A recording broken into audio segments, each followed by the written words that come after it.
நீங்கள் உறுதியாக சொல்லுங்கள். நாள் 11. நம்பிக்கை அறிவிப்புகள். என் வாழ்வில் எபேசியர் 3:20 அறிவிக்கிறேன். நான் கேட்பது அல்லது நினைப்பது அனைத்திற்கும் மேலாக கடவுள் மிக அதிகமாகவும் ஏராளமாகவும் செய்கிறார். நான் கடவுளை மதிக்கிறேன். முதலில் அவரை தேடுகிறேன். அவருடைய எல்லா ஆசிர்வாதங்களும் என்னிடம் சேர்க்கப்படுகின்றன. கடவுளின் தயவு என்னை துரத்தி சென்று முந்தி செல்கிறது. நான் சரியான நேரத்தில் சரியான இடத்தில் இருக்கிறேன். மக்கள் எனக்கு நல்லவர்களாக இருக்க தங்கள் வழியில் செல்கிறார்கள். நான் கடவுளின் அருளால் சூழப்பட்டிருக்கிறேன். இது எனது பிரகடனம். தெய்வீக ஆரோக்கிய ஒப்புதல் வாக்குமூலங்கள். நான் எப்போதும் எல்லா சூழ்நிலைகளிலும் வெற்றி பெற்றவன். என் வாழ்வின் ஒவ்வொரு நாளும் நான் ஆதிக்கத்தில் நடக்கிறேன். நான் இறைவனின் தெய்வீக பிரசன்னத்தின் உணர்வில் நடக்கிறேன்.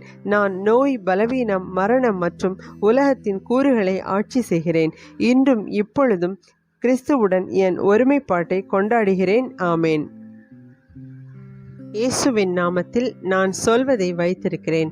யோவான் 14:13. நான் வலிமையானவன். நான் ஆரோக்கியமாக இருக்கிறேன். நான் ஆசீர்வதிக்கப்பட்டவன். நான் சக்தி வாய்ந்தவன். நான் அபிஷேகம் செய்யப்பட்டவன். நான் சுதந்திரமாக இருக்கிறேன். நான் கடவுளுக்கு பிரியமானவன். நான் கடவுள் மற்றும் மனிதர்களால் விரும்பப்பட்டவன். நான் எதை பார்க்க விரும்புகிறேனோ அதை நான் பேசுகிறேன். நான் ஒரு விலை மதிப்பற்ற விதை. நான் என் கடவுளின் இல்லத்திலும் அவரின் ஆலய முற்றங்களிலும் நடப்பட்டதால் செழிப்புற்று விளங்குகிறேன். நான் அதன் பருவத்தில் ஏராளமான பழங்களை தருகிறேன். நான் சாறு நிறைந்து இறைவனில் பச்சையாக இருக்கிறேன்.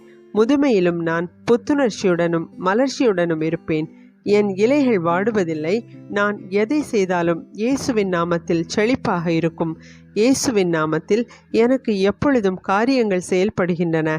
நான் கிறிஸ்து இயேசுவில் உள்ள ஒவ்வொரு ஆன்மீக ஆசிர்வாதத்தையும் பெறுபவன். நான் ஒரு ஆவி. என் ஆவி ஒரு ஆன்மா கொண்டிருக்கிறது. என் ஆவியும் என் ஆன்மாவும் ஒரு உடலில் வாழ்கின்றன.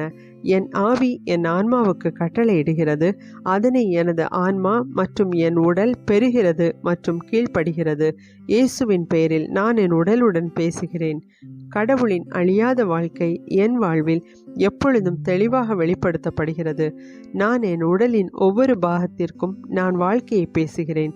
நான் கிறிஸ்துவின் மனதைப் போல என் மனதிற்கு பரிபூர்ணமாக இருக்க வேண்டும் என்று பேசுகிறேன். மேலும் கடவுளின் வார்த்தையால் சீரமைக்கப்பட வேண்டும் என்று நான் கட்டளையிடுகிறேன். நான் என் தசை நாண்கள் மற்றும் நரம்புகளுடன் வாழ்க்கையை பேசுகிறேன். நான் என் தசைகள் மற்றும் தசைநார்கள் வலிமை பெற பேசுகிறேன். நான் என் இதயத்திற்கு உயிர் சக்தியை பேசுகிறேன். சாதாரண காற்றோட்டம் மற்றும் துளை விகிதத்தை பராமரிக்க என் நுரையீரல் மற்றும் திசுக்களுடன் பேசுகிறேன். நான் எனது சிறுநீரகங்கள், கல்லீரல் மற்றும் கணையம் ஆகியவற்றுடன் நிறைவாக செயல்பட பேசுகிறேன். என் இரத்தத்தின் ஒவ்வொரு கலத்திலும் உயிர் இருக்கிறது. எனது எலும்புகள், மூட்டுகள் மற்றும் குருத்தெலும்புகள் சீரமைக்கப்பட்டு வலுவாகவும் உறுதியாகவும் உள்ளன. என் விரல்கள் சிறப்பாக செயல்படுகின்றன. என் கண்கள் தெளிவாகவும் முழுமையாகவும் பார்க்கின்றன. மேலும் என் காதுகள் சீரான செவித்திறனுடன் செயல்படுகின்றன. என் தோல் மென்மையாகவும் புதிதாக பிறந்த குழந்தையின் மேனி போல ஆரோக்கியமாகவும் அழகாகவும் இருக்கிறது. என் முடிக்கால்கள் இறுக்கமடைந்துள்ளன. நான் எனது தலைமுடியை உச்சந்தலையில் இருக்கும்படி கட்டளையிடுகிறேன். மேலும் முடி வளர்ச்சி தேவைப்படும் இடங்களில் எனது நுண்ணறைகளுக்கு வளர்ச்சியை வெளியிடுகிறேன். எனது பற்கள், ஈறுகள், தாடை எலும்புகள் மற்றும் நரம்பு மற்றும் இரத்த நாளங்கள் அனைத்தும் ஆரோக்கியமானவை, வலிமையானவை மற்றும் சரியானவை. எனது அனைத்து ஊக்கிகள் மற்றும் நரம்பியல் வேதியியல் பரப்பிகள் ஒன்றுக்கொன்று சரியான இணக்கத்துடன் உள்ளன மற்றும் அவற்றின் செயல்பாடுகள் சீராக செயல்படுகின்றன. எனது செரிமான அமைப்பு நான் உட்கொண்ட அனைத்து உணவுகளையும் ஜீரணிக்கவும் உறிஞ்சவும் முடிகிறது மற்றும் ஒருங்கிணைக்க முடிகிறது மற்றும் வளர்ச்சிதை மாற்ற கழிவுப் பொருட்கள் அன்றாடம் வெளியேற்றப்படுகின்றன.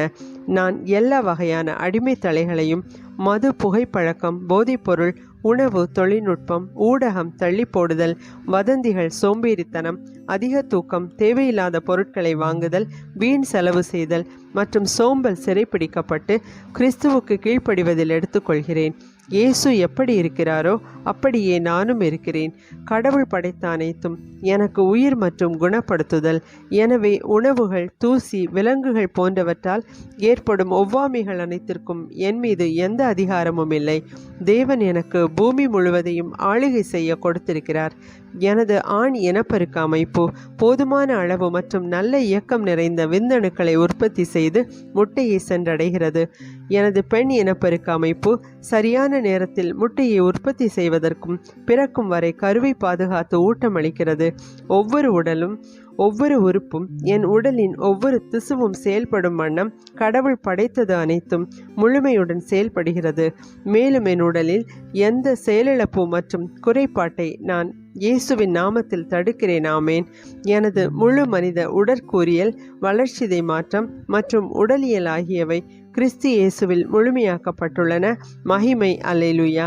இயேசுவின் நாமத்தில் என் உடலில் உள்ள ஒவ்வொரு திசுக்களிலும் உள்ள மின் மற்றும் இரசாயன அதிர்வெண்கள் இணக்கமாகவும் சம நிலையுடனும் இருக்கவும் கெட்ட திசுக்களை ஜீரணிக்கவும் கட்டளையிடுகிறேன். நன்றி இயேசுவே. கடவுள் தந்தை என்னை நேசிக்கிறார், எனக்கு தெரியும். கடவுளின் மகன் என்னை நேசிக்கிறார், எனக்கு தெரியும். கடவுளின் ஆவியானவர் என்னை நேசிக்கிறார் என்று எனக்கு தெரியும். சமாதானம்.